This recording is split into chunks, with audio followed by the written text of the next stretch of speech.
bahawa huluran sebagai kasih yang datang daripada Allah, bahawa rezeki itu sebagai buah yang datang daripada Allah. Kalau bab yang lepas dicontohkan pada tuan-tuan, kalau ayam seekor dia ada dekat situ nak dihalau kami susah, taburkan jagung panggal. Bila tiba kat situ dah tabur, dia dah makan kat situ, taburkan jagung rebus lagi baik lagi dekat situ. Lepas tu dekat keadaan dia tak nak keluar juga, taburkan jagung bakar lagi pula dekat pintu tu.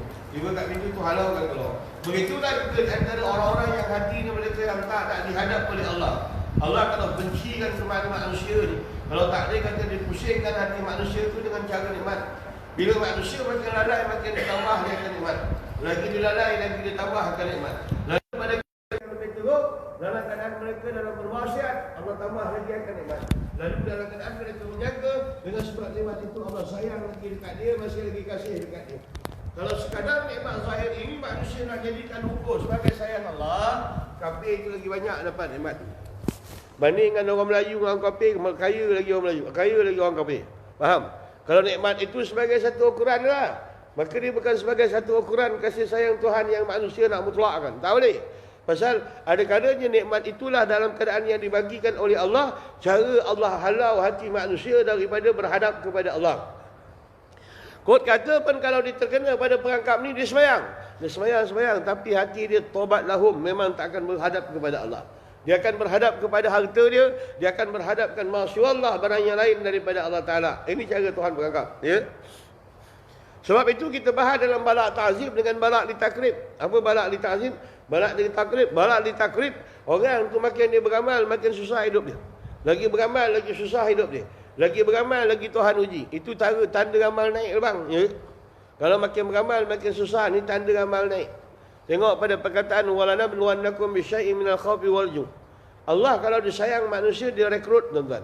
Bukan Allah sayang, Allah kalau disayang manusia dibiarkan begitu ditambah nikmat, bukan, salah. Sebab tu tak ada cerita Nabi yang baik-baik. Cerita Nabi yang ada cerita Nabi baik-baik. Tak ada. Cerita Nabi semua yang susah-susah. Cerita Nabi semua yang menderita. Cerita para salihin semua yang susah-susah. Cerita para salihin sama dalam keadaan diuji dalam bentuk begitu. Itu tanda Tuhan sayang.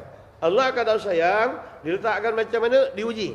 Bila diuji pada ketika itu, engkau kata sayang Allah. Baik, diambil ujian yang pertama. Dia datangkan duit dengan nikmat. Agak-agak pada ketika itu antara duit engkau, poket engkau penuh dengan duit, hati engkau penuh tak dengan Tuhan? Kalau hati engkau semakin duit engkau semakin penuh dalam bank, semakin kosong hati ingatan engkau dengan Tuhan, yang tu bala, yang tu perangkap. Itu ipeson Tuhan. Cara Tuhan halau manusia.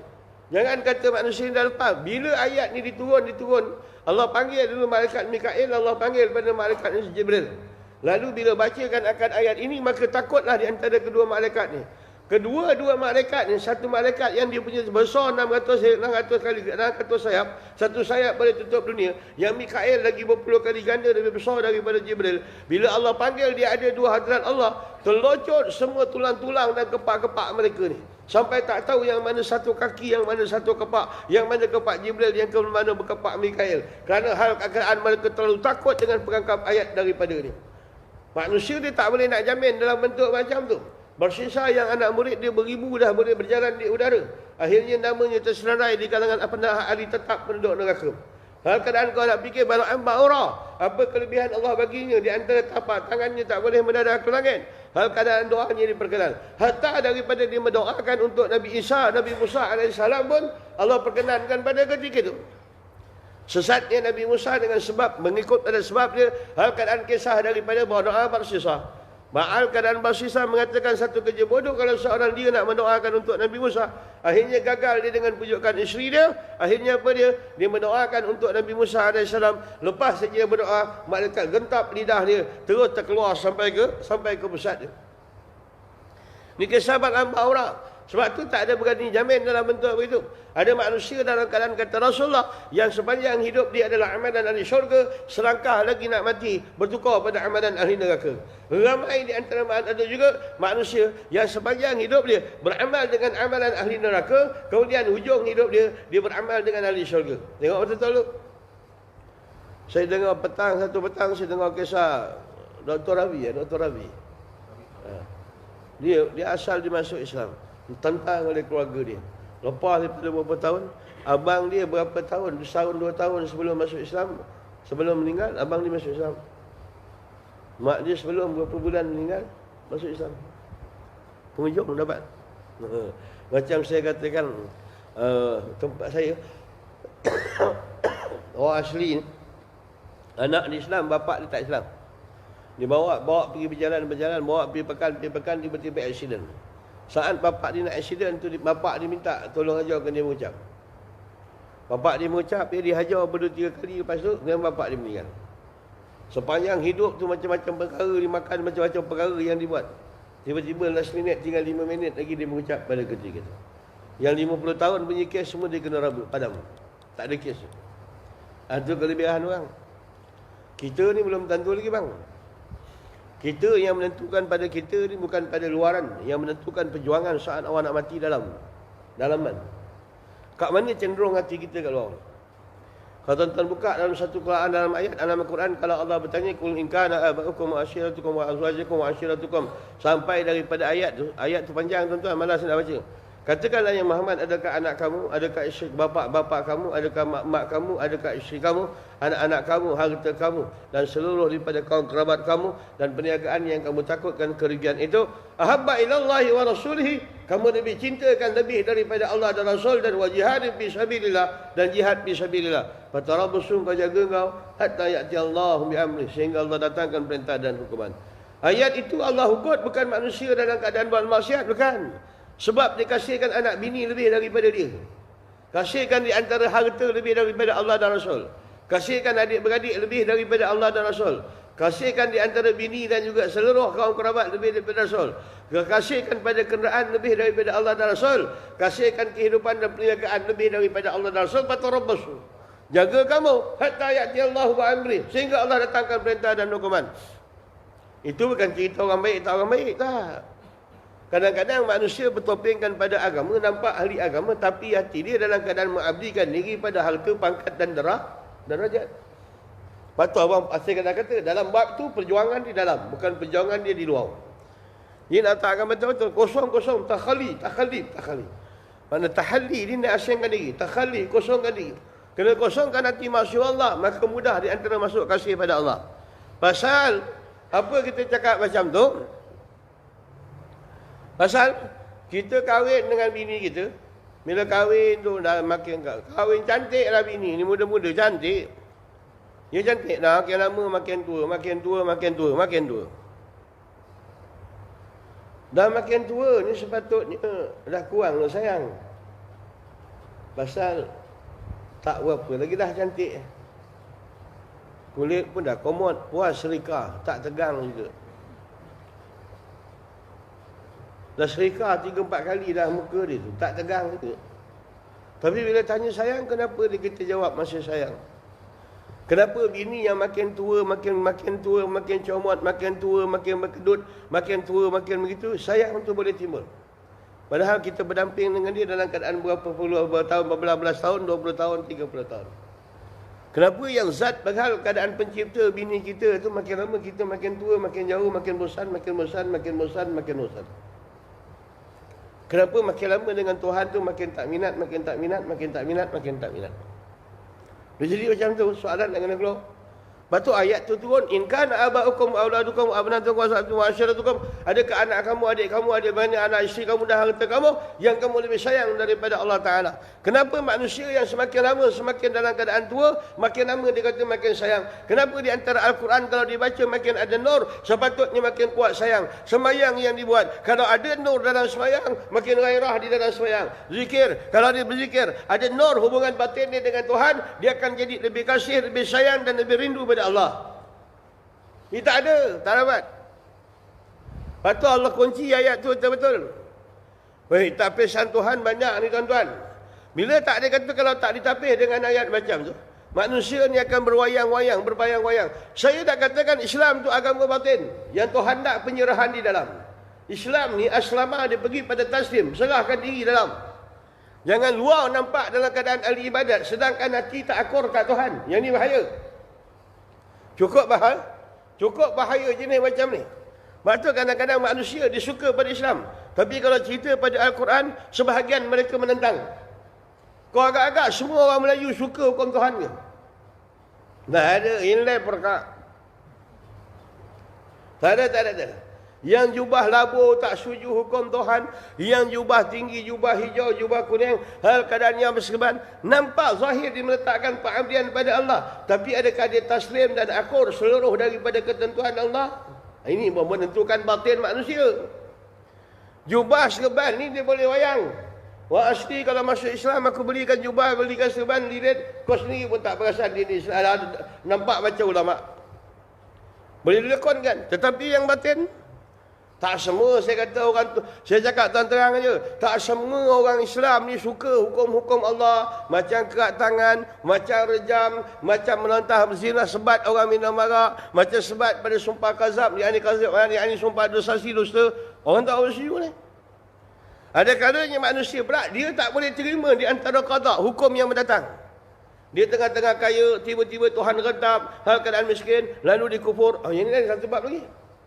Yang tadi hukum yang tetap, yang ni hukum yang mendatang.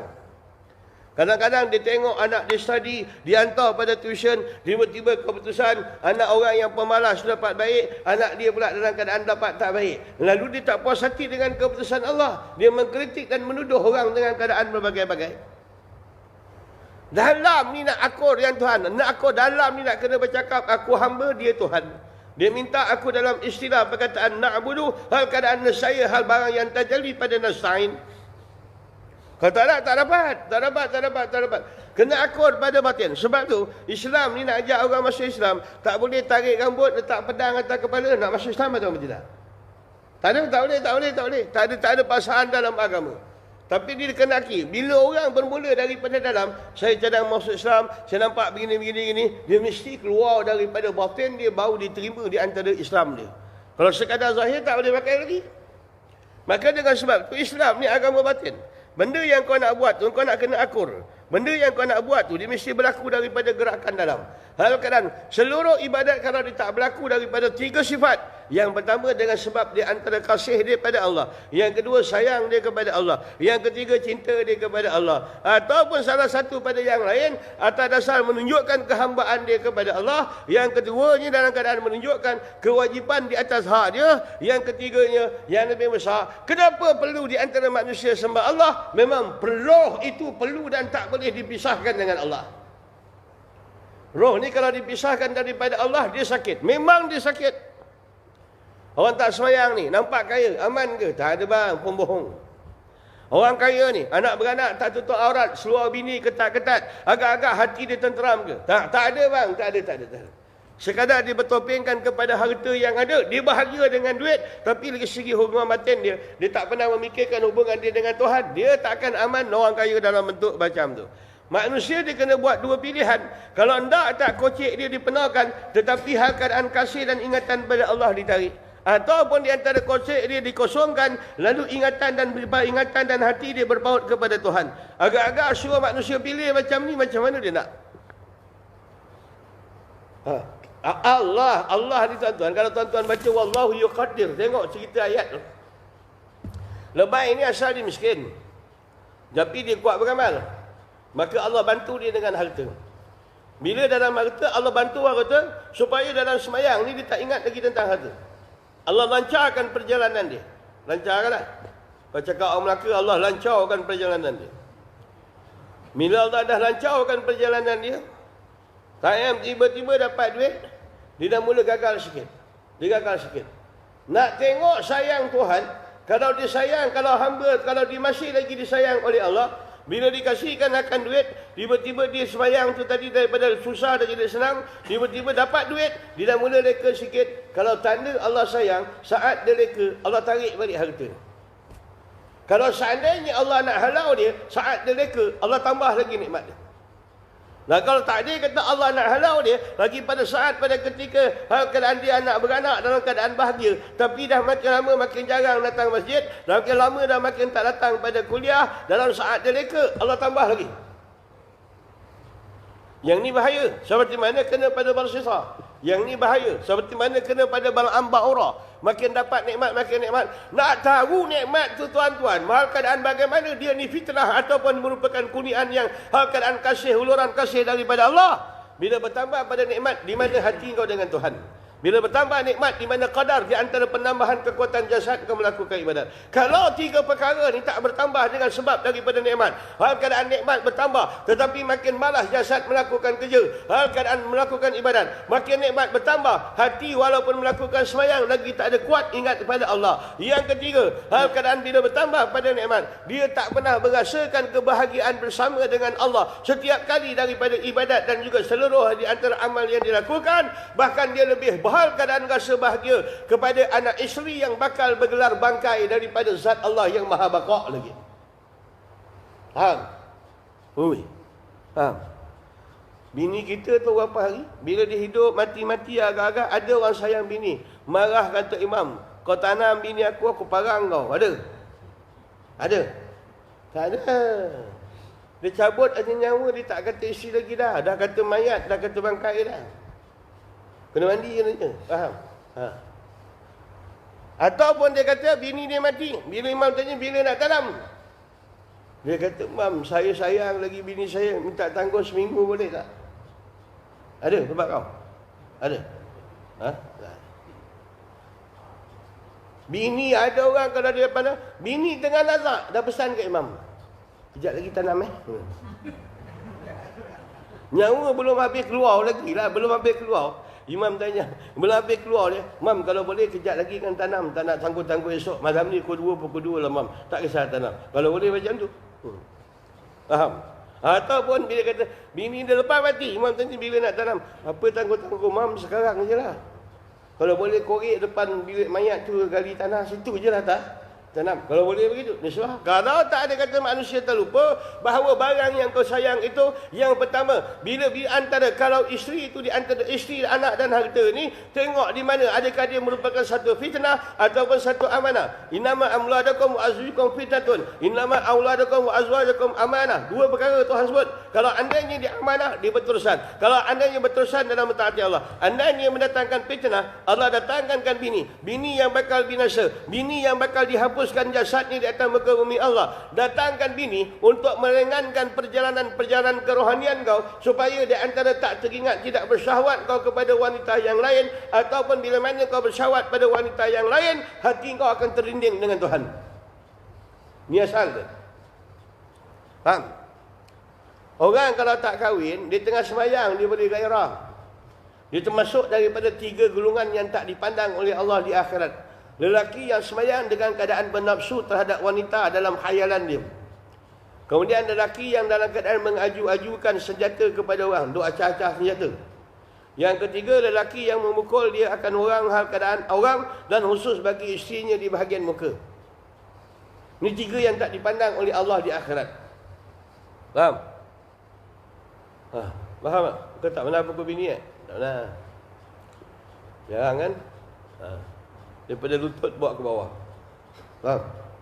Pakai ujung serbat ni ke? Ujung daun nyok. Bukan pangkal dia. Pangkal nama pelepah. Jangan kau pukul dia. Bengik anak orang. Pukul ujung daun. Baca hukum yang datang zaman Rasulullah. Pukul kalau tak ada rotan, tak ada daun. Pakai selipal buruk pukul. Sebab tu contohlah. Kalau lebih baik jangan dipukul. Maka ni sebab kalau seandainya Allah tambahkan, dan Allah bukan tambah, Allah datangkan isteri kepada engkau daripada bujang kau dalam keadaan teringat-ingatkan akan seorang wanita ketika beribadat bersyahwat, lalu Allah datang selesaikan masalah itu pada engkau. Allah bagi engkau satu jodoh. Itu jodoh pilihan kau. Dia akan datang hak Allah Ta'ala, tapi yang berkenan dekat engkau. Bila kau kenal ke satu perempuan, sejak kau kahwin dengan dia, makin terbuka ke tirai pandangan musyahadah kau kepada Allah, ataupun makin terhijab. Bini kau dah adalah satu amanah ataupun satu fitnah. Duk layankan dia sampai duk layan cari rezeki, nak besar-besarkan anak-anak kedebak-kedebuk, sampai bapa terhijab tujuan apa dan asal dia didatangkan di dunia. Sampai carikan rezeki nak mewahkan anak bini, sampai bapa terlupa yang dia ni jahil. Jahil dah cakap Arab, kau cakap negeri daerah aku bahasa Arab Latin bangang. Itu bahasa Arab Negeri Sembilan dah Latinnya. Apa dalam keadaan bodoh, tetapi mereka akan cari rezeki anak bini sampai dalam keadaan dah pencen, tak dapat nak belajar lagi kitab mengenal Tuhan. Adakah bini ni yang kau nak katakan hujah kau? Hujjatun lana wala hujjatun alaina. Adakah bini ni besok akan jadi peguam bela untuk kau atau pendakwa raya ke atas kau? Dok dekakan anak-anak. Hal keadaan takut masukkan anak sekolah agama. Masukkan anak sekolah dalam keadaan biasa. Anak bukan kata pilihan bang. Ini pilih sekolah agama tak sekolah agama bukan pilihan. Sebelum dia akal balik, dia dah kenal Tuhan. Sebelum akal balik, dia dah selesai fardu ain. Bukan nak pilih dia begini. Kalau anak masih lagi buta tentang ketuhanan, tak lama lagi nak keluar air mani, nak jadi balik, nak buka akaun sendiri, tiba-tiba bapa tak bekalkan dia dengan fardu ain dan tauhid pengenalan terhadap Allah, jawapan masing-masing. Jawapan masing-masing. Dulu orang cakap, ya kita nak ada engineer tapi engineer yang Islam. Kita nak di antara doktor Islam. Itu kisah fiqah. Kisah tasawuf ni, kita nak dia seorang ahli agama dan ahli agama kenal Tuhan. Orang ahli agama pun tak kenal Tuhan. Sekadar dia belajar ilmu Allah Ta'ala tapi dia tak kenal Allah. Tak ada semua. Sebab tu ulama ada dua kumpulan. Ulama ni ada dua kumpulan. Satu ulama di atas kebenaran, satu ulama kerja di ampus sana wa ampus sini, kipas sana, kipas sini. Itu sebahagian daripada ulama. Dia duk kipas sana, duk kipas sini. Sini kipas, sana kipas. Sini ampus, sana ampus. Ampus sana wa ampus sini. Sebab tu ulama dia bagi pada dua. Sebab tu ulama dia ada dua tempat. Satu ke neraka, satu ke syurga. Maka nisbah kalau tak ada kata benda itu didatangkan oleh Tuhan tetapi tidak membukakan lagi hijab pandangan mata hati kau, tidak berlaku lagi syuhud ataupun pemusyahadah, penyaksian batin kau, di mana aliran tajalli asma yang berlaku dekat atas alam ini yang dibermain supaya di antara seluruh daripada gerak alam ini kau akan pandang melalui tangga daripada turun tajalli asma ketuhanan. Di situ akhirnya kau kembali kepada pangkal, akhirnya kau akan takkan nampak melainkan seluruh kelancaran perjalanan alam ini di bawah tajalli, di bawah tarian, di bawah gendang af'al ketuhanan. Akhirnya dia nampak. Tak bawa fikir macam ni bang, beramal 20 tahun dia tak akan ada kesan bang. Dia kena bawa kesan macam tu. Kena fikir. Biar sikit amal tapi lebih fikir. Jangan lebih fikir lebih-lebih sampai tak beramal. Beramal, berfikir. Dia kena fikir. Fikir ni dia lebih laju. Fikir faham. Dia kata fikir satu saat ini lebih baik daripada ibadat 70 tahun sampai fikir. Jangan tak fikir. Kena fikir. Maka keadaan kalau datang. Baik, kita ambil contoh. Yang lebih dekat lagi bagaimana perangkap Tuhan ni berlaku. Hari ini semalam duit makin lama makin banyak. Makanan semalam rezeki makin lama makin banyak. Tetapi bila kaji semalam ibadat makin lama makin kurang. Semayang makin lama makin kurang. Keadaan pergi masjid semalam dah tertinggal 2 waktu. Kemudian seluruh zikir banyak dah tertinggal semalam. Kemudian di antara wirid lepas semayang pun buat nang bertinang tui. Hal keadaan berdoa pada Tuhan pun tak hati berpaut, syarat tak ada tangan dan baca sahaja. Bila bertambah pada nikmat, tak bertambah pada di antara kesan ibadat pada zahir. Bertambah daripada nikmat, tak bertambah bergeraknya hati dalam menuju kepada hadrat Allah. Jaga, itu duit, itu rezeki, itu makanan, perangkap yang mendatangkan fitnah. Lebih banyak dalam keadaan ditelan rezeki Allah. Lebih tebal lagi dinding pandangan mata hati, membutakan pandangan mata hati dia dalam menilik tentang al-haq ketuhanan. Bawa nampak tu cerita dalam ni. Luar ni tak boleh, luar ni senang. Luar ni, baik kita buat kata kunci. Saya kunci diri ni. Malam ni semi-final, gagal Baganza tau. Malam ni. Tak ada tidak orang kuliah malam ni. Malam ni. Jangan bang, beribu, puluhan ribu orang tengok gagal Baganza ni tuan-tuan. Kan kecil-kecil tu. Suka dia. Baik, kita ambil contoh. Saya bagi satu, saya kunci diri. Apa benda bi anwa'il a'mal yang Tuhan bagikan kepada manusia ke arah menjuruskan pada hati. Itu syarat mutlak. Allah suruh kau sembahyang supaya hati tercondong kat Tuhan. Allah suruh kau puasa, kau akur dengan hukum Tuhan. Allah bagi kau hukum di antara suruh buat zikir supaya berubah keadaan hati batin kau dengan Allah. Allah letakkan suruh baca Quran supaya timbul keinginan dan kerinduan kau kepada Allah. Allah datangkan kau dengan berbagai-bagai amal, seluruh amal zahir ke arah membentukkan hati. Apabila terbentuknya hati, maka layak untuk didatangi dan diterdatangi hal keadaan dikunjungi oleh cahaya Allah.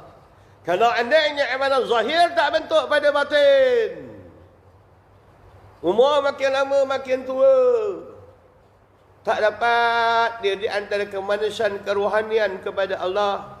Makin lama makin tua, tak nampak perjalanan batin. Akhirnya dapatlah satu gelaran Tok Batin nama dia. Tok apa? Dapatlah gelaran Tok Batin ni. Tok Batin boleh lah. Aku berkawan tu, saya berkawan 2-3 orang Tok Batin. Bukan Tok Batin sekarang tak macam Tok Batin dulu. Tok Batin sekarang tak biasa lagi. Tak ada nampak biasa. Tak ada biasa lah. Ni macam penghulu dulu dengan penghulu sekarang. Dia ada beza tu. Cara tengok cara tu. Sidang dulu dengan sidang sekarang. Kalau Melaka dia pakai sidang. Itu syarat dia bang.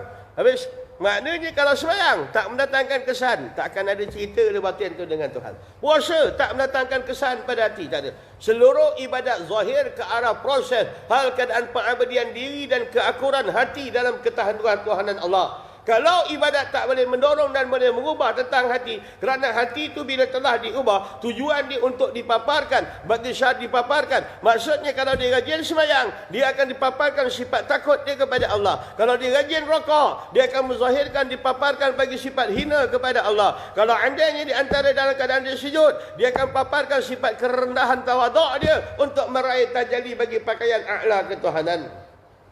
Bila tak ada macam tu, tak ada lah bang, penat lah. Semayang, anak suar ketat, biarkan. Semayang. Kan pergi kebun, pakai suar kaki panjang, suar pendek. Suar pendek pula, dah longgar. Duduk menyangkung, cabut rumput. Orang tua pakai suar pendek, menyangkung, cabut rumput. Ular sawa lalu situ, tengok dia patah balik. Menyesal ular sawa tu lalu situ tau. Buruk orang tua pakai seluar pendek, menyangkung dalam kebun. Faham? Dia semayang, tapi halal haram tak ada lagi kuat pada diri dia. Ringan lagi. Semayang. Dia tahu kenapa Tuhan tuntut yang halal untuk meluluskan jalan roh pergi kepada Allah. Kenapa Allah tegah makanan yang haram dan juga makanan yang tak suci, supaya jangan tersekat roh pergi kepada Allah. Bukan cerita tentang masalah halal haram sekadar pada hukum fiqah. Pasal orang yang terbabit dengan makanan yang haram, roh dia tak akan loncos pergi ke Tuhan. Orang yang terbabit dengan makanan yang haram, tak akan naik cita rasa dan hati dia tentang ketuhanan Allah. Ini bahaya. Zikir kami kuat lagi. La ilaha illallah. Sampai putus tasbih. Pinjam tasbih mak mentua. Putus lagi. Pinjam tasbih mak mentua. Duk zikir. Sekarang pergi minum kedai, tengok mi goreng mamak 1. Mamak taruh lebih. Apa ni? Atau mi goreng Cina 1. Cina lebih. Faham? Tiba-tiba dia dah tahu hubuh lebih Cina. Kalau mi goreng mamak terlebih mamak. Ini mamak dah lebih. Apa rasa mi kau ni? Ini mamak dah lebih. Yang ini pula dah terlebih Cina. Ini Cina dah lebih. Faham? Kalau masin, ni masin dah lebih. Itu sudut bahasa lah. Faham? Kau bahasa Malaysia ni okey, kredit. Faham ya? Kalau istilah dia tak boleh nak cenderungkan ke dalam, maka penat dia tak nampak tujuan ibadat. Kau punya. Memang kesan dia tak ada apa. Tak ada apa, penat. Kan duk beramal, sangkut pula. Allah, mi goreng mamak 1, mamak lebih. Bila dah makan. Hoi, tengok. Pergi belikan mi jauh. Mi dah habis. Perasan kat anak dia. Pergi beli mi. Ngopo beli mi buatan orang kafir. Bagi mi beli tahu buatan orang kafir. Penat bang. Oh bang, penat. Lebay ni wayang je. Ngopo barang kafir semua ditelan. Mi kapi ditelan, togi kapi ditelan, nasib baik. Kapi itu tak boleh buat gencar. Kalau tidak, kuota kapi itu pun dia telan. Kuih tiaw kapi dia pakai. Sili soh dah biasa kapi punya dia pakai. Kicap cat rumah api, dia pakai cap rumah api ke rumah terbakar ke rumah apa. Janji buatan awak kapi dia pakai. Banyak sangkut abang ibadat ni. Sebab tu dah berapa tahun sembah Allah tak pernah rasa sayang kat Tuhan. Ada bang. Dah berapa tahun rokok kat Tuhan, tak pernah rasa cinta kat Tuhan. Dah berapa kali kata mesej Allah Quran, tak pernah rindu dekat Allah. Ya bang, hijab. Kalau bekas Mufti Negeri Sembilan, bapak tu Syekh Ahmad ni, kalau dia beli sayur ni petang pagi-pagi, memang disuruh bini dia tu dalam keadaan samak, anak-anak dia samak sayur ni dulu. Dia orang jaga pada kesucian ni. Jaga. Padahal pada hukum fiqah harus, tapi orang nak jaga lebih yakin ni. Dia samak, basuh bersih-bersih sayur sawi. Sayur apa? Tak kena jaga bang. Habis tinggal bang, kita ambil kata, maka hal keadaan tetap perbuatan maksiat dia tak tinggal. Jangan sampai kurnian itu semata-mata istirahat yang dipasangkan oleh pesongkan oleh Allah Ta'ala.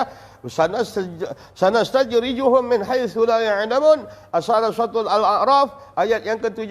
Cuma pangkal dia tambah wallazina kazzabu biayatina sanastajrijuhum min haitsu la ya'lamun. Ayat dia daripada asal pangkal dia, yakni surah yang ke-7 ayat 182. Surah yang ke-7 surah Al-A'raf ayat yang 182. Lalu di antara kami personakan, putarkan mereka itu dengan jalan yang mereka tidak mengetahui, tidak sedar. Diingatkan Allah bagi dia nikmat sebagai tanda Allah sayang. Tapi rupa-rupanya sayang itu merupakan mal. Bizama batalahu fa'akramahu wa na'amahu fa'yakulu rabbi akraman. Apabila Allah datangkan ujian nikmat, Allah datangkan ujian pangkat, Allah datangkan ujian harta, Allah datangkan kelebihan pada diri dia, fayaqulu rabbi akraman, sesungguhnya dia akan berkata Tuhan muliakan akan aku. Ya bang, kebanyakan orang munafik dan orang kampung ni akan cakap apa? Allah kalau marah aku, takkan dia hantar rezeki ke aku. Bila Allah hantar duit ni lebih ke aku, menandakan Allah masih lagi sayang kat aku. Bila Allah tambah rezeki dekat aku, walaupun aku tak semayang, walaupun aku hit sepanjang hari, laki aku nipah sepanjang tahun, walaupun tak semayang anak beranak, tapi Allah masih sayang, dia hantar rezeki lagi. Yang ni semua pahaman ada dalam kepala otak orang Melayu. Faham? Dia tak nampak. Sebab tu tasawuf ni kena nampak. Kalau tak belajar tasawuf tak nampak. Dia semua dah okey. Bang, cuba abang tengok bang. Abang, kita ni orang masjid tu, hidup dia semua susah aja bang. Buat nama dia semayang, dia tak ikhlas abang. Kita walaupun semayang sekali-sekali, tapi ikhlas. Tapi sebab tu Allah bagi kita rezeki lebih. Mana dia dapat bini bangang macam ni kat abang? Faham ayat tu? Oi. Ayat tu. Ke ada tak kau pernah dengar ayat tu? Dia kata apa dia? Dia laki bini duduk rumah besar. Bang, cuba tengok lebay masjid tu bang. Dia buat nama semayang je tapi hidup dia susah. Ingat dia semayang tak ikhlas abang. Bang, ya mungkin. Cuba abang tengok tu. Dia pergi semayang naik motor Honda buruk je bang. Tu pun tongkat tak ada bang. Sandar kat tiang pagar masjid itu. Apa dia? Apa dia? Hidup dia susah bang, susah. Kali-kali je abang tengok. Dia pergi semayang tu abang. Selipar dia pun pelik bang. Sebelah biru, sebelah hijau. Lepas tu dua-dua kanan. Apa dia? Dua-dua sebelah kah? Sebelah kanan. Tengok kopiah dia pun sedih bang. Nak macam roti canai hangit bang. Dia memang jarang beli kuliah bang. Dia beli kopiah. Dia tunggu orang balik haji. Dia gembat dia bang. Apa dia? Woi, betul? Jarang dia beli kopiah. Dia tunggu orang balik haji. Abang hang apa abang hang kopiah dah? Kopiah. Apa dia? Maka kalau dia sebab, dia kata, tengok bang, orang masjid tu, walaupun dia banyak semayang, tapi tak ikhlas. Sebab tu dia hidup susah. Kita ni bang, walaupun semayang susah, walaupun semayang jarang-jarang sekali, nak pula abang semayang setahun 2 kali, itu pun semayang hari haji, semayang haji fitrah. Itu je lah bang. Tapi abang buat ikhlas. Abang, Allah bagi kita rasa. Okay. Agak-agak ayat bodoh ni dah ada tak orang kampung kau cakap? Aku tak kata orang kampung kau bodoh, ayat bodoh. Ayat bodoh ni dah ada tak orang cakap? Ada? Ke takut kau pun faham macam tu? Ha? Engkau pun faham macam tu. Banyak rezeki ni tanda Tuhan sayang. Tak ada. Semua cerita dalam. Kalau dapat di luar yang banyak, dalam dia babas, yang ni panjang cerita di akhirat. Memang agama ni boleh lakonkan. Boleh lakonkan kejap je. Tak ada banyak mana pun. Lakonkan kejap je. Pergi balik semayang, kedebat kedebuk, wirid kedebat kedebuk. Contohlah nak lakonkan agama ni senang. Allahu Akbar. Adakah sama khusyuk orang yang semayang dengan telekong biasa dengan telekong Khadijah? Tu tak ada dalam kitab. Saja aku bercakap baca orang baca kitab. Tu yang kena dengar. Aku baca orang baca kitab. Adakah sama khusyuk orang yang semayang pakai telekong Khadijah dengan telekong biasa?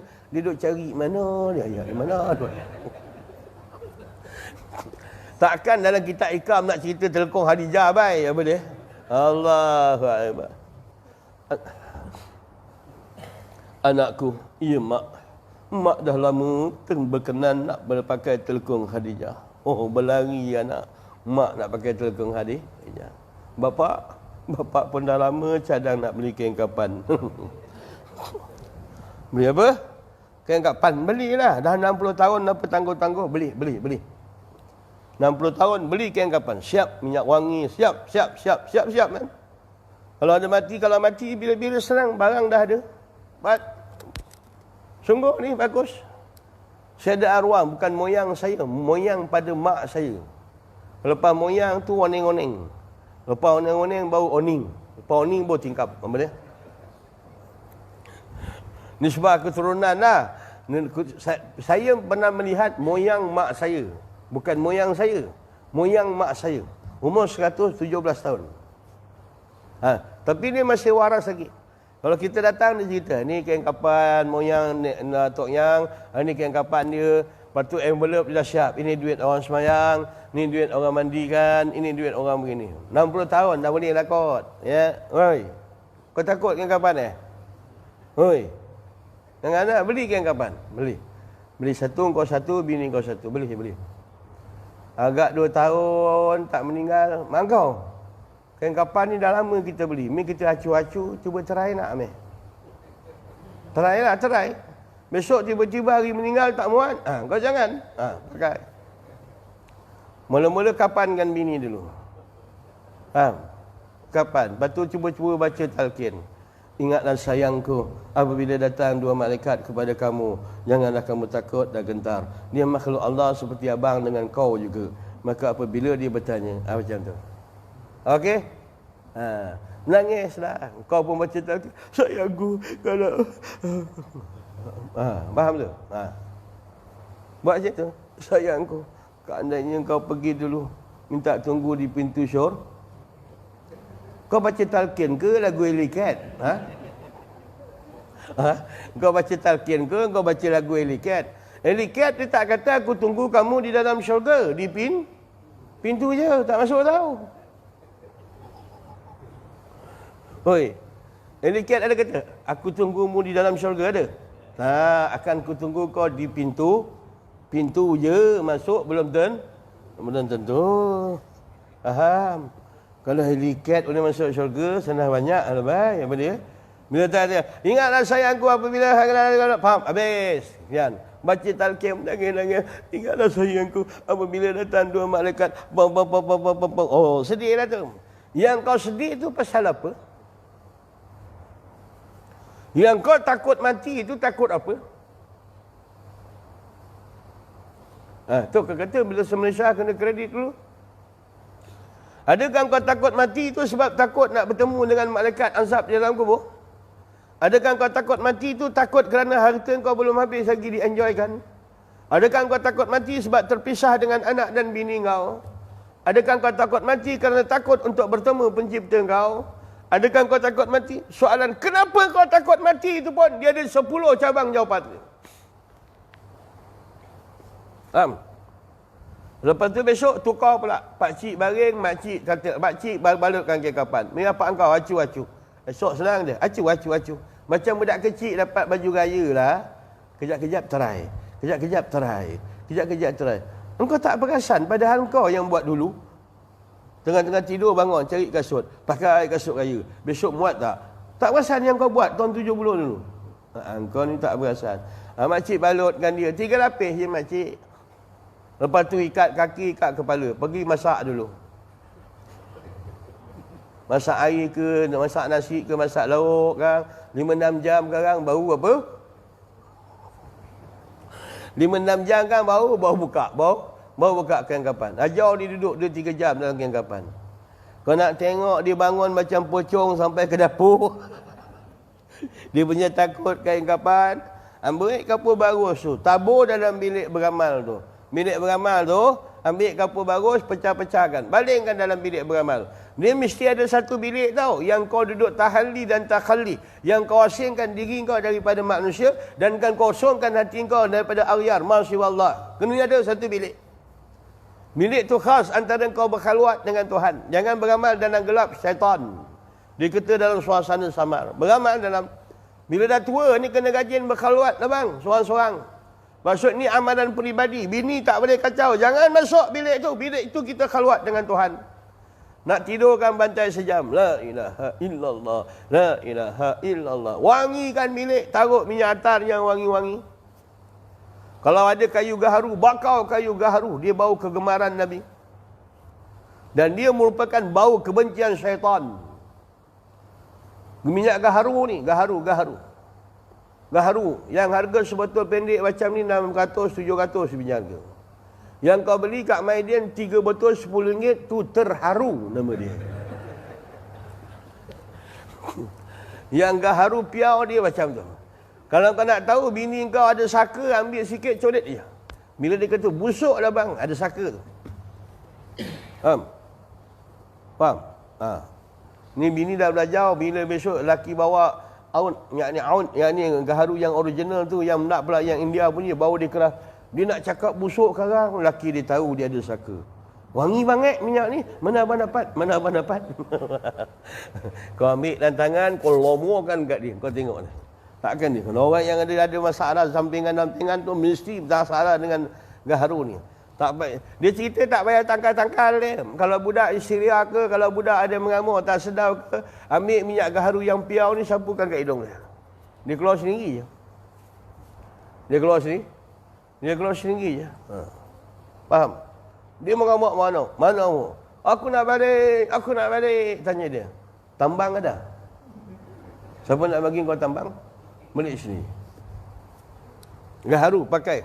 Bila kau tabur je dalam bilik, bakau-bakau ni kan aku takut macam-macam manasir datang kat kau. Jangan buat. Bakau-bakau ni cepat datang. Barang gaib ni cepat datang. Ambil gaharu tu, pakai gaharu dah tahu. Duduk beramal. Baru nak start dia tarik bau gaharu je. Saya muda nak start dia ustaz, belum bergoma saya dah mengangkat. Alamak. Orang Melayu ni hidung dia bodoh tau. Oi. Orang Melayu ni bukan otak dia je bodoh, hidung dia pun bodoh. Kalau dia pergi kat kubur, bau wangi pun dia takut, faham? Bodoh tak hidung dia tu? Bodoh lah bang, orang bau wangi sepatut suka, bau busuk orang tak suka. Ini tidak, pergi kat kubur. Saya baru baca Fatihah kat apak saya ustaz, tiba-tiba bau wangi, merangkak bulu roma saya. Ni cerita orang pergi kubur lah. Saya kata siapa nak ikut bulu roma kau lagi bodoh. Bau wangi kat kubur pun dia mengangkak, dipegang, diamoi pun dia Amoi pegang tangan dia, bulu roma mengang. Boleh hukum ke bulu roma tu? Tak boleh, bulu roma tu tak sekolah tak boleh pakai. Kat kubur dia mengangkak, perempuan sentuh pun dia mengangkak. Sian. Habis. Duduk dalam gelap, beramal. Duduk 1 jam. Sebelum tidur tu 1 jam khalwat. Kosong, tarik nafas, berikan. Kosong, tarik nafas, takhalli. Kosongkan. Rasakan bahawa pandang Tuhan, pandang diri dalam kapan, pandang diri dalam kubur, jalan. La ilaha illallah. La ilaha illallah. Kau nakkan import nur yang lebih jauh lagi, lebih dalam lagi. Ini pandang kau dalam bawah papan daka, jangan lepas. Pandang diri kau dalam barzah, jangan lepas. Pandang diri kau dalam kubur, jangan lepas. Kau pandang diri kau kapan dalam kubur, hayun. La ilaha illallah. La ilaha illallah. 10 kali, 15 kali kau buat meleleh dari mata kau. Suasana yang takut ketika kau bayangkan kau baring dalam kubur, tak ada orang yang boleh menolong. Cuba buat begitu. Dia lebih laju lah. Amal serta fikir dan bertafakur ini lebih baik dan 70 tahun kali ganda dibandingkan amal tanpa berfikir. Tafakur tu lebih baik. Tafakur ni dia mengajukan roh. Faham? Tafakur ni dia punya GPS untuk roh. Tafakur ni, tujuan tafakur. Ya bang Semalam saya pergi sampai, saya tengok kat highway. Tiba-tiba ada accident. Tiba-tiba tengok satu perempuan naik motor. Dia naik motor, dia jatuh kena accident. Dia bergolek ni tuan-tuan. Tahu apa jauh tak tahu. Sampai pakaian dia ni habis. Koyak-koyak, tercabut pakaian. Dia baring dekat highway tu. Pakaian dia pun tak ada, apa pun tak ada. Amoy. Engkau ikut tak apa aku cakap? Kau ikut? Ikut? Kan? Itu dia. Aku pun tak jumpa aksiden semalam. Tapi kau bayangkan Amoy tak dah terlucut kain tu dah ada dah kat kau tu. Itu nama tafakur. Tafakur tu dah ada. Dia dah ada dah. Memang ada macam tu. Saya cakap, kau ikut. Aku cakap, kau ikut. Aku cakap, kau ikut. Kadang-kadang lebih alim lagi kau, aku tak terbayang kau boleh Itu lagi alim. Itu cara mengaji tasawuf. Kita bercakap, orang ikut. Kita bercakap, orang ikut. Itu baru cerita hadir roh sekali dalam majlis. Faham? Kalau bercakap tak ikut, tak ada apa pun. Ni duk bercakap, kita duk bercakap penat tasawuf ni. Ini kat mana Roti canai kat mana sedap? Sana keras. Kedai tu lembut. Ni duk fikir makan. Dia bangun pagi duk fikir makan. Allahu Akbar. Kalau pekan naik Mawang tempat saya tu bang, lepas subuh je wirid lebih kurang 5 minit 10 minit di tempat saya. Imam kawasan Manjung ni alhamdulillah syukur imam aku semua subkontrak apa dia. Faham? Imam Manjung ni wallahi saya cakap memang semua bacaan cantik-cantik kawasan sini. Imam saya semua tempat-tempat saya subkontrak. Allah Bismillahirrahmanirrahim. Inna anzalnahu fi lailatul qadri wa ma adraka ma lailatul qadri khairun. Allahu Akbar. Kami suka makmum cepat imam boleh. Ni ambil sub ni, ambil cepat burung. Lagi masa lebih cepat habis, lagi banyak untung. Itu dia. Jenis begitu. Nak kata usah tak ada. Hoi, tak ada. Nisbah. Nak pula yang nama-nama ni, kami payah.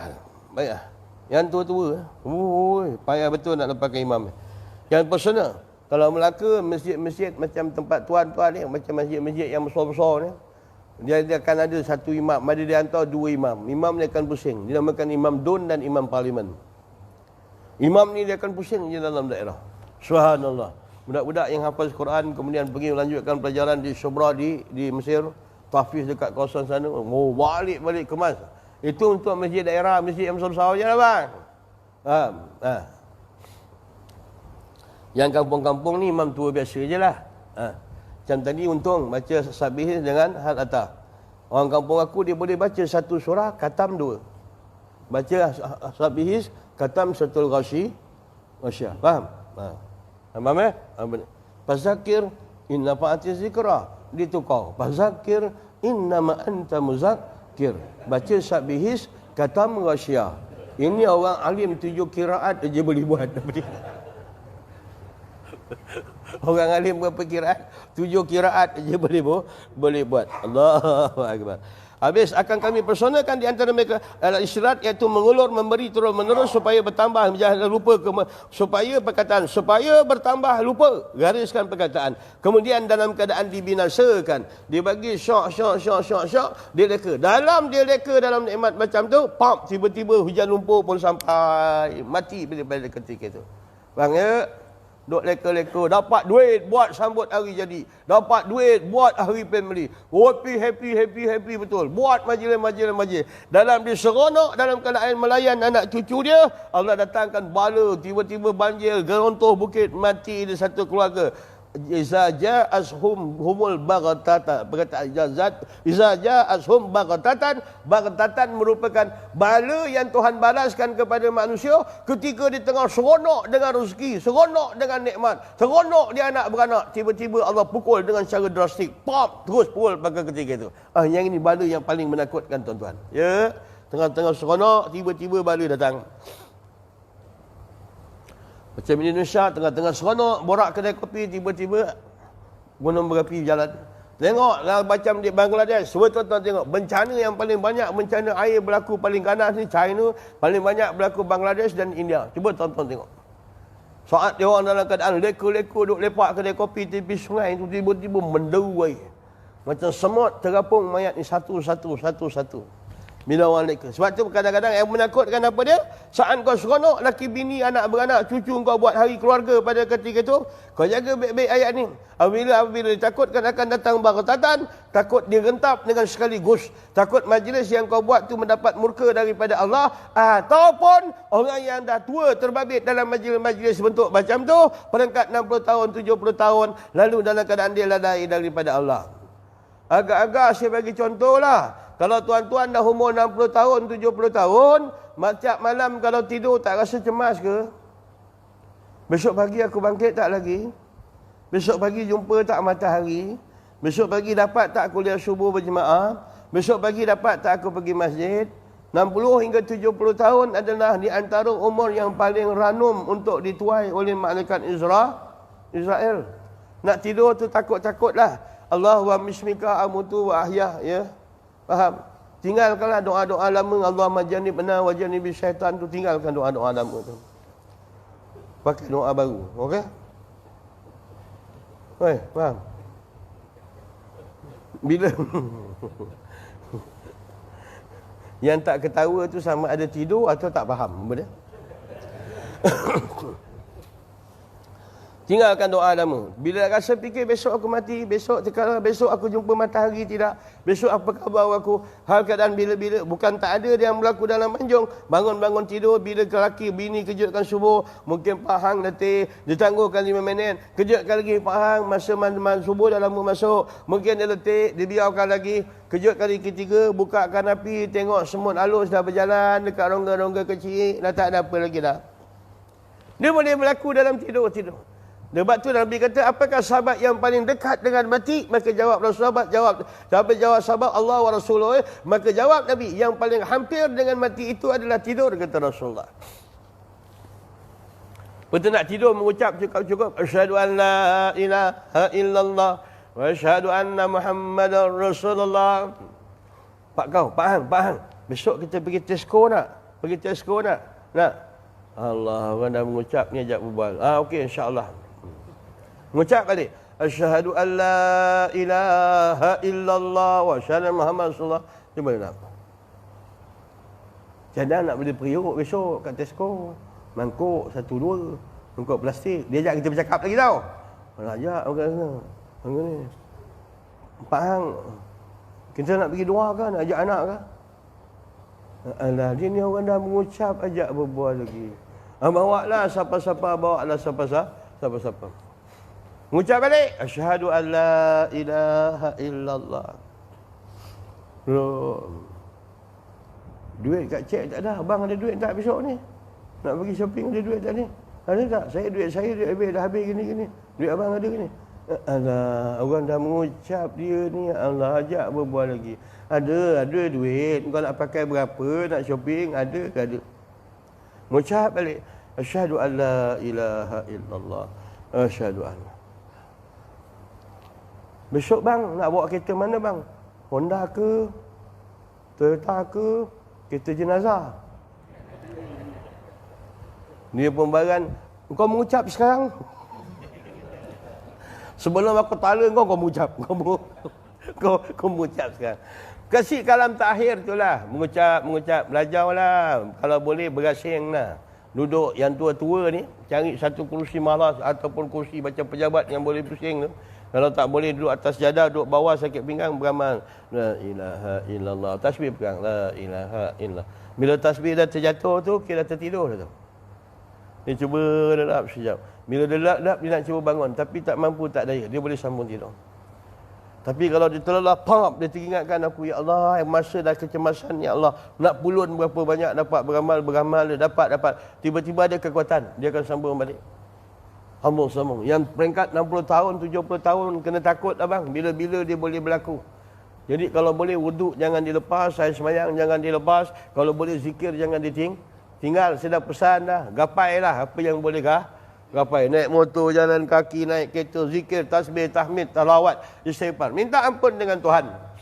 Sikit lagi bang, Falamma nasu ma zukiru bihi fatahna alaihim abwaaba kulli syai' hatta idza farihu bima utu akhaznahum baghtatan fa idza hum mublisun. Surah Al-An'am, kisah surah binatang ayat yang ke-44. Binatang kaki empat. Lembu, kambing, kebau, Al-An'am. Orang kata begitu. Kalau nak kita, Allah kata manusia binatang ni ada 3 ayat dalam Quran. Baca tengok ayat walaqad zara'na li jahannama tu. Kami humankan dalam neraka tu banyak jin dan manusia. Mereka ada otak tak boleh fikir, ada mata tak nak melihat, ada telinga tak nak mendengar. Ulaika akalan am, mereka seperti binatang kata Tuhan. Siapa dia? Manusia tu. Rupanya binatang tu pun tak begitu teruk. Rupa Allah letakkan manusia lagi teruk. Balhum adall, bahkan lebih sesat daripada binatang ni. Manusia ni lah Allah kata, kalau ada telinga kau tak dengar kebesaran, ada mata tak lihat kebesaran, ada fikir kulub, yakni ada pemikiran, ada mata hati tak memandang kebesaran Allah. Kal-an'am, seperti binatang. Wahum yakuluna kama takuluna an'am, mereka makan berseronok-seronok seperti mana binatang makan kata Tuhan.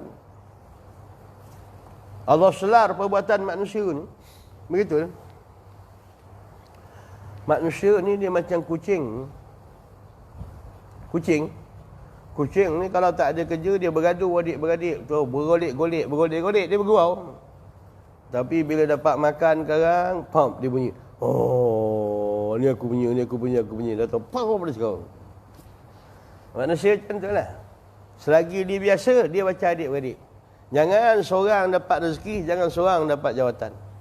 Ni sebab kata Nabi, apa yang membuatkan di antara umat aku ni bercakaran? Ketika Sayyidina Umar Ibn Khattab radhiyallahu an, ketikanya dalam perbahasan tentang masalah khalifah dengan harta ghanimah, lalu didatangkan harta kepada Sayyidina Umar, duduk Sayyidina Umar depan harta, lalu dalam keadaan dia menangis.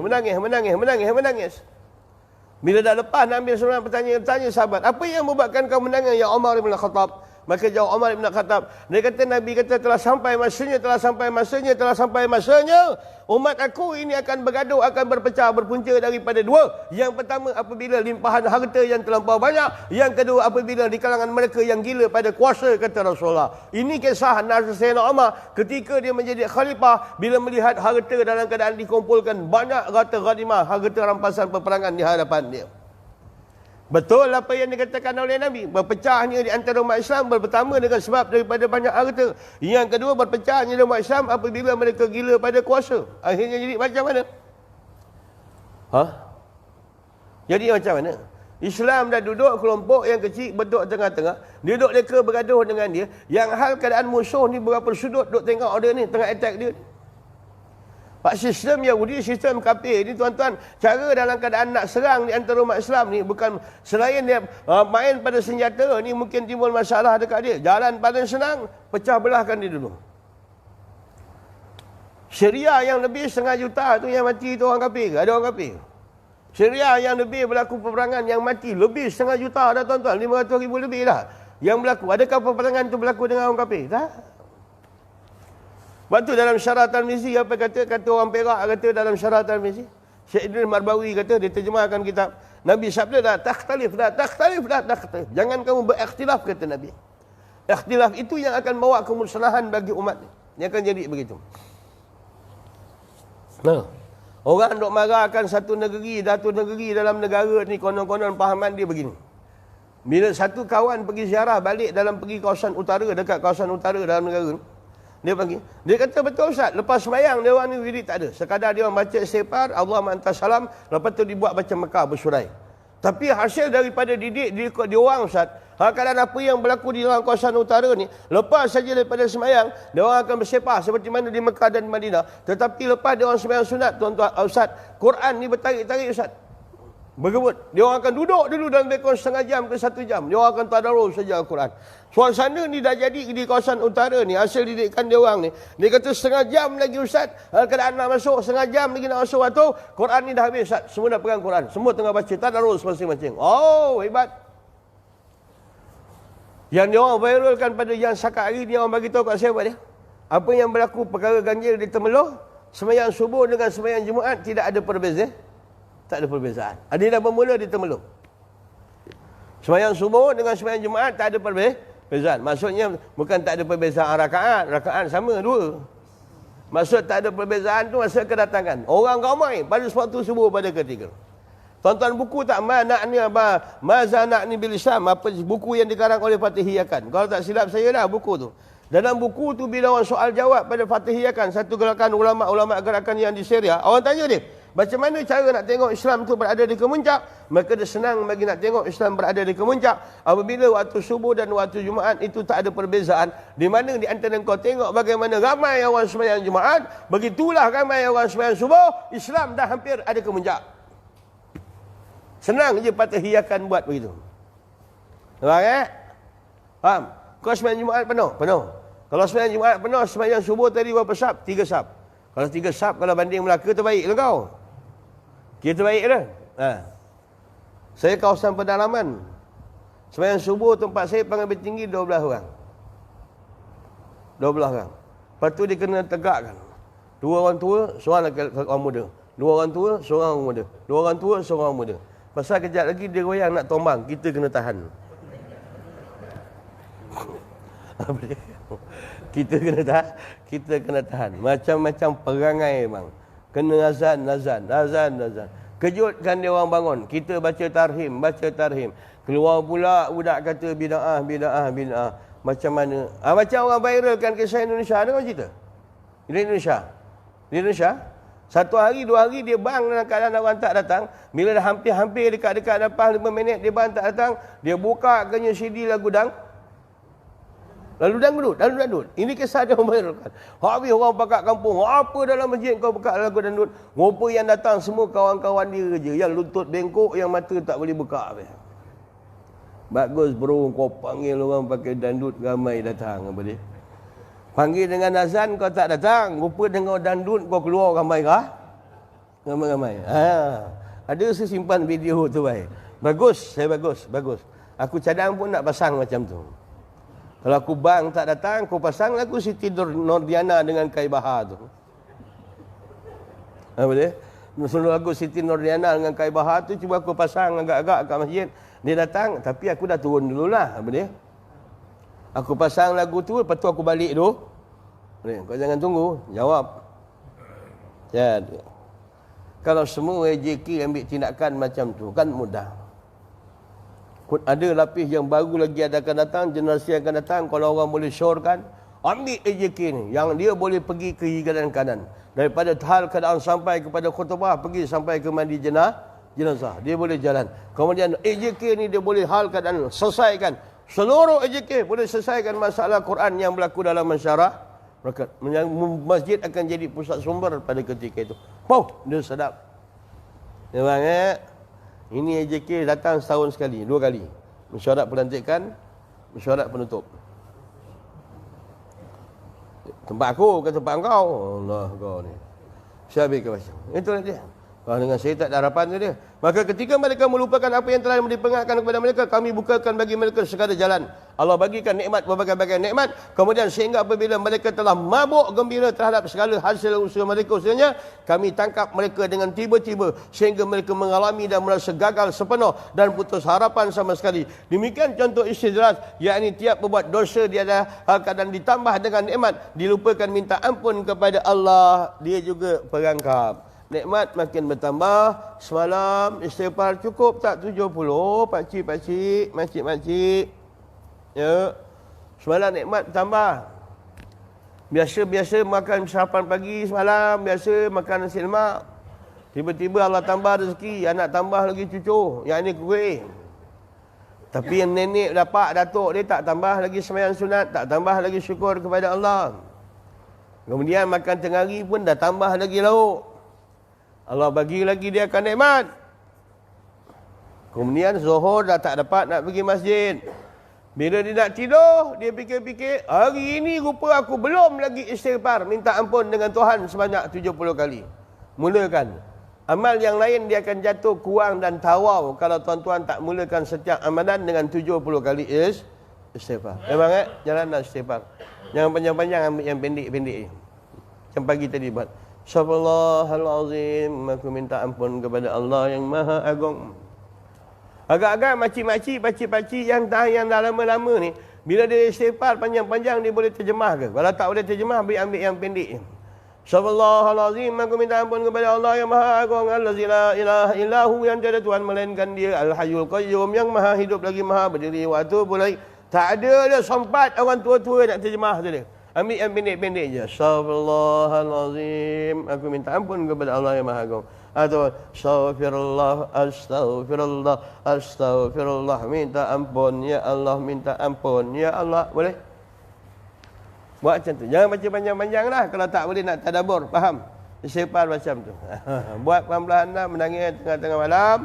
Jangan lekakan. Nikmat makin bertambah, ibadat makin kurang. Pokok pangkal, apa yang datang, tengok pokok pangkal dia pada hati.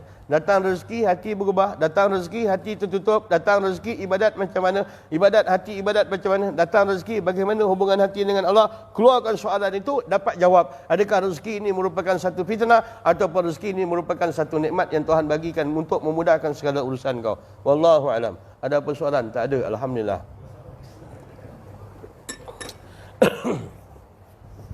Bismillahirrahmanirrahim. Alhamdulillah wassalatu wassalamu ala asyrafil anbiya'i wal mursalin wa ala alihi washabihi ajma'in. Allahumma tahhir qulubana minan nifaq wa 'amalana minal riya' wa alsinatana minal kazib wa a'yunana minal khiyana. Fa innaka ta'lamu kha'inatal a'yun wa ma tufi sudur ya hannan ya mannan qawiyyan al iman.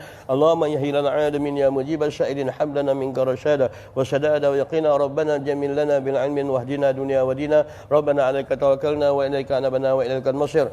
Allahumma ja'alna minat tawabin wa ja'alna minal mutatahhirin wa ja'alna min ibadika الصالحين اللهم إنا نسألك توبة ودوامها ونعوذ بك من المعصية وأسبابها اللهم بارك فيها ومن فيها اللهم بارك فيها وما فيها وصلى الله على سيدنا محمد بن أمي وعلى آله وصحبه وبارك وسلم والحمد لله رب العالمين تقبل الله منكم.